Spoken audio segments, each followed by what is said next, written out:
नमस्ते। आज के इस एक्सप्लेनर में हम एक बेहद दिलचस्प और जटिल जियोपॉलिटिकल ट्रायंगल के बारे में बात करने वाले हैं। मतलब ये कोई आम चर्चा नहीं है। हम सीधे उन हालिया रिपोर्ट्स और डेटा में गोता लगा रहे हैं जो भारत, पाकिस्तान और चीन के बीच बन रहे एक नए डायनामिक को उजागर करते हैं। खासतौर पर ऑपरेशन सिंदूर के जो काल्पनिक घटनाक्रम सामने आए हैं, उसके बाद से तो तस्वीर पूरी तरह बदल गई है। ये अब सिर्फ बॉर्डर्स पर लड़ी जाने वाली लड़ाई नहीं है, बल्कि कूटनीति, एडवांस तकनीक और यहाँ तक कि अंतरिक्ष तक पहुंच चुका एक बिल्कुल नया कोल्ड वॉर है। तो चलिए बिना किसी देरी के शुरू करते हैं। इस पूरे एनालिसिस को हम 5 हिस्सों में डिकोड करेंगे। पहले देखेंगे ऑपरेशन सिंदूर और उससे आए स्ट्रेटेजिक बदलाव, फिर नई आर्म्स रेस, उसके बाद स्पेस सर्वेलेंस वॉर, फिर भारत के डिफेंस अपग्रेड्स और आखिर में चीन का जो असली डिप्लोमेटिक गेम है उसे समझेंगे। तो सबसे पहले बात करते हैं पहले हिस्से की, ऑपरेशन सिंदूर और वो रणनीतिक बदलाव जिन्होंने इस पूरी कहानी में एक कैटलिस्ट यानी उत्प्रेरक का काम किया है। अगर हम इस ऑपरेशन की टाइमलाइन पर नजर डालें तो सैन्य घटनाक्रम बहुत तेजी से आगे बढ़ा। रिपोर्ट्स बताती हैं कि कुल 11 एयरफील्ड्स पर स्ट्राइक हुई और 13 एयरक्राफ्ट्स नष्ट हो गए। लेकिन यहाँ ध्यान देने वाली बात यह है कि फोकस सिर्फ नुकसान गिरने पर नहीं था, बिल्कुल नहीं, बल्कि जो टैक्टिकल लेवल पर एयरक्राफ्ट्स का नुकसान हुआ उसके पीछे का क्यों समझना ज्यादा जरूरी था।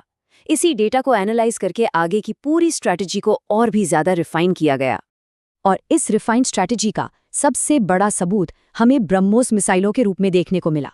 ऑपरेशन के दौरान इन मिसाइलों ने लिटरली चीनी HQ-9 डिफेंस शील्ड को आसानी से भेद दिया। ये अपने आप में एक बहुत बड़ा टर्निंग पॉइंट था। इसमें पूरी दुनिया को दिखा दिया कि सामने वाले का एयर डिफेंस सिस्टम कितना भी एडवांस क्यों ना हो, एक सटीक और तेज रणनीतिक प्रहार उसे पूरी तरह से नाकाम कर सकता है। यहीं से हमारी कहानी के दूसरे हिस्से की शुरुआत होती है, हथियारों की एक नई दौड़, जहां सब अपने शस्त्रागार को अपग्रेड करने में लग गए हैं। अब ब्रह्मोस की अचूक क्षमता देखने के बाद पाकिस्तान ने अपना नया सुपरसोनिक क्रूज मिसाइल फतेह 3 लॉन्च कर दिया। दिलचस्प बात यह है कि इसे मूल रूप से चीनी HD-1 मिसाइल का ही एक वेरिएंट माना जा रहा है और इसके स्पेसिफिकेशंस वाकई चौंकाने वाले हैं। मैक 3 से मैक 4 की स्पीड, 300 से 450 किलोमीटर की रेंज और 400 किलो पेलोड ले जाने की क्षमता। लेकिन जो चीज़ इसे सबसे खतरनाक बनाती है वो है इसकी सी स्किमिंग प्रोफाइल। मतलब ये समुद्र या जमीन की सतह के बिल्कुल करीब से उड़ती है ताकि रडार की पकड़ में आने से बच सके। और ये आर्म्स रेस सिर्फ मिसाइलों पर आकर नहीं रुकती। पाकिस्तान को चीन से बहुत ही भारी मात्रा में स्ट्रैटेजिक तकनीक मिल रही है। इस साल के आखिर तक J-35 5th generation stealth jets की डिलीवरी होने वाली है। इसके साथ ही PNS होंगोर सबमरीन को भी कमीशन किया गया है। असल में ऐसी कुल 8 होंगोर क्लास पनडुब्बियों की प्लानिंग है, जिनमें से 4 तो सीधे टेक ट्रांसफर के जरिए पाकिस्तान में ही बनेंगी। इन सबमरीन्स में एयर इंडिपेंडेंट प्रोपल्शन या AIP सिस्टम लगा है। आसान भाषा में कहें तो ये सिस्टम पनडुब्बी को पानी के अंदर बिना सतह पर आए बहुत लंबे समय तक छिपे रहने की ताकत देता है। हथियारों से आगे बढ़कर अब जरा नजर डालते हैं हमारे तीसरे और शायद सबसे अदृश्य मोर्चे पर, द स्पेस सर्वेलेंस वॉर, यानी आसमान में मंडराती आंखें। आज के मॉडर्न वॉरफेयर को समझने के लिए मल्टी मॉडल ISR कॉन्स्टेलेशन का कॉन्सेप्ट समझना बहुत ज़रूरी है। ये बेसिकली अंतरिक्ष में मौजूद एक बहुत ही कॉम्प्रिहेंसिव इंटेलिजेंस, सर्वेलेंस और रिकॉनेसेंस सिस्टम है। इसमें अलग अलग तरह के ढेरों सैटेलाइट्स का इस्तेमाल होता है जो मिलकर 2400 घंटे, 7 दिन दुश्मन की हर छोटी बड़ी हरकत को ट्रैक करते हैं। सोचिए, ये तकनीक पूरे बैटलफील्ड को एकदम ट्रांसपेरेंट बना देती है। लेकिन जब हम इन स्पेस क्षमताओं के डेटा को देखते हैं तो चीन और भारत के बीच का गैप काफी बड़ा नजर आता है। 2013 में चीन के पास मुश्किल से 100 सैटेलाइट्स थे और आज वो संख्या बढ़कर करीब 2000 हो गई है। इनमें से 350 से ज्यादा सिर्फ ISR के लिए डेडिकेटेड है। दूसरी तरफ भारत का लक्ष्य 2029 तक 52 सैटेलाइट्स का है और फिलहाल हमारा अपना नेविगेशन सिस्टम नाविक केवल 3 ऑपरेशनल सैटेलाइट्स पर चल रहा है। ये नंबर्स खुद चीख कर बता रहे हैं कि फिलहाल स्पेस बेस्ड सर्वेलेंस के इस गेम में कौन आगे है।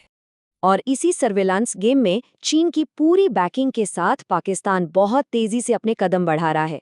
उनका सैटेलाइट नेटवर्क देखिए, PRSS-03 एक ऐसा ऑप्टिकल इमेजिंग सैटेलाइट है जिसे 38 डिग्री के एंगल पर रखा गया है ताकि बॉर्डर्स पर पैनी नजर रखी जा सके। फिर है PRSS-1 जो SAR सिस्टम से लैस है और 41 डिग्री पर काम करता है। ये बादलों के पार और घने अंधेरे में भी देख सकता है। और PRSS-HS-1 एक हाइपरस्पेक्ट्रल सैटेलाइट है जो जंगलों में छिपे मिसाइल पैड्स या किसी भी तरह के कैमोफ्लाज को आसानी से डिटेक्ट कर लेता है। ये सब मिलकर एक ऐसा सर्वेलांस शील्ड बनाते हैं जिसे भेदना बहुत मुश्किल है। तो इन बढ़ते खतरों के बीच भारत क्या कर रहा है?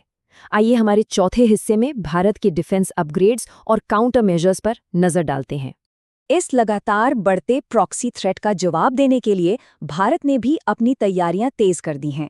सबसे पहले अग्नि मिसाइल का MIRV टेस्ट। इसका सीधा सा मतलब है कि अब एक ही मिसाइल कई अलग अलग टारगेट्स को एक साथ हिट कर सकती है, जो भारत की सेकंड स्ट्राइक क्षमता को लगभग फेल प्रूफ बना देता है।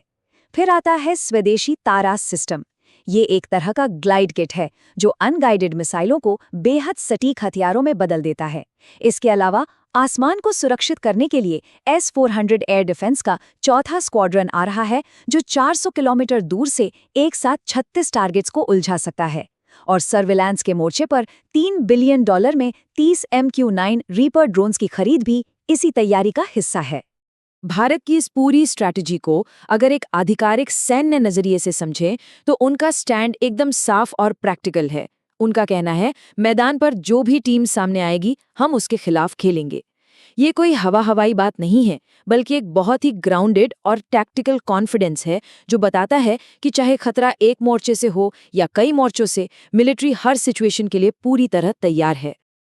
अब आते हैं अपने आखिरी और शायद सबसे उलझे हुए हिस्से पर, द ड्रैगन्स डिप्लोमैटिक गेम, यानी एक ऐसा जियोपॉलिटिकल पैराडॉक्स जो सोचने पर मजबूर कर देगा। जरा इस नंबर को देखिए, $112 बिलियन। रिपोर्ट्स के मुताबिक ये भारत और चीन के बीच का मौजूदा व्यापार घाटा है। ये सिर्फ एक रैंडम नंबर नहीं है, बल्कि ये वो हार्ड इकोनॉमिक रियलिटी है जो इस पूरी जियोपॉलिटिकल बहस को एकदम जमीन पर ला देती है। इस चार्ट को देखकर असल विरोधाभास समझ में आता है। एक तरफ बॉर्डर्स पर भयंकर तनाव है, हथियारों की होड़ मची है, और दूसरी तरफ चीन पर भारी आर्थिक निर्भरता लगभग दोगुनी हो गई है। 2020 में चीन से जो आयात $65 बिलियन था, वो आज बढ़कर $130 बिलियन पार कर चुका है। मतलब मिलिट्री राइवलरी अपनी जगह है और इकोनॉमिक डिपेंडेंसी अपनी जगह। तो इस पूरी कॉम्प्लेक्स सिचुएशन में असली फायदा कौन उठा रहा है? जवाब बहुत सीधा है, चीनी रक्षा कंपनियां। ये कंपनियां बड़ी ही चालाकी से इन प्रॉक्सी कॉन्फ्लिक्ट्स का इस्तेमाल अपने हथियारों को फील्ड टेस्ट करने के लिए कर रही हैं। एक बार ये सिस्टम्स असली जंग में टेस्ट हो जाते हैं तो फिर इन्हें वॉर टेस्टेड का टैग लगाकर ग्लोबल मार्केट में बेचा जाता है। ये सप्लायर देश के लिए एक मास्टर स्ट्रोक है, जहां वो जियोपॉलिटिक्स का इस्तेमाल सीधे अपने आर्थिक और रणनीतिक फायदे के लिए कर रहे हैं। तो आज के इस एक्सप्लेनर में हमने जो कुछ भी देखा वो एक बहुत ही गंभीर सवाल पर लाकर खड़ा कर देता है। क्या प्रॉक्सी हथियारों की ये जो एक नई रेस शुरू हुई है और इसके साथ जो गहरी होती आर्थिक निर्भरता का ये उलझा हुआ जाल है, क्या ये भविष्य में हमारे रीजन की स्टेबिलिटी को पूरी तरह से फिर से डिफाइन करेगा? क्या मिलिट्री राइवलरीज और इकोनॉमिक मजबूरी के बीच कभी कोई नया स्टेबल बैलेंस बन पाएगा? ये एक ऐसा सवाल है जो आने वाले कई सालों तक जियोपॉलिटिक्स के जानकारों को सोचने पर मजबूर करता रहेगा।